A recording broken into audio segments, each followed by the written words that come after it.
Hello बच्चों, let's see this question. The question says amount of heat required to warm an object depends on. Question कह रहा है कि एक object है उसको गर्म करना है, वार्म मतलब उसका टेम्परेचर बढ़ाना है। तो हम लोग जो हीट देंगे उसके टेम्परेचर बढ़ाने बढ़ाने के लिए वो किस पे डिपेंड करेगा। तो पहले तो इसका की कॉन्सेप्ट अपन डिस्कस करते हैं।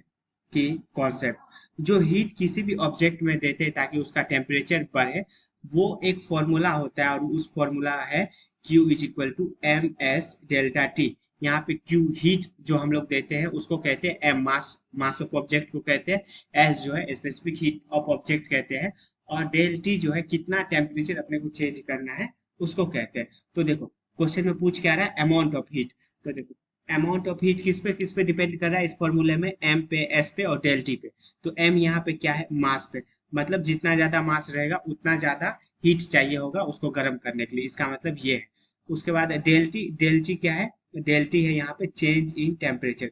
इसका क्या मतलब, इसका मतलब है कि अपने मतलब हम लोग जितना ज्यादा टेम्परेचर बढ़ाना चाहेंगे, उसको जितना ज्यादा वार्म, जितना ज्यादा हम लोग गर्म करना चाहेंगे उतना ज्यादा हीट यहाँ पे देना पड़ेगा। और यहाँ पे एस का क्या मतलब है, एस का मतलब है स्पेसिफिक हीट कैपेसिटी।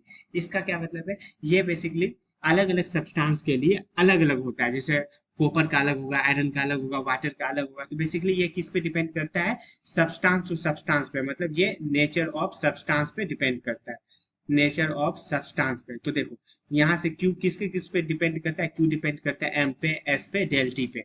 तो देखो मास ऑफ ऑब्जेक्ट पे भी डिपेंड करता है, टेम्परेचर चेंज पे भी डिपेंड करता है, नेचर ऑफ ऑब्जेक्ट पे भी, नेचर ऑफ सब्सटेंस पे भी चेंज करता है। ये हम लोग कहाँ से कह रहे हैं, ये हम लोग इस वाले फॉर्मूला से कह रहे हैं। Hence option number D is the correct answer. Hope you understood it well. Best of luck.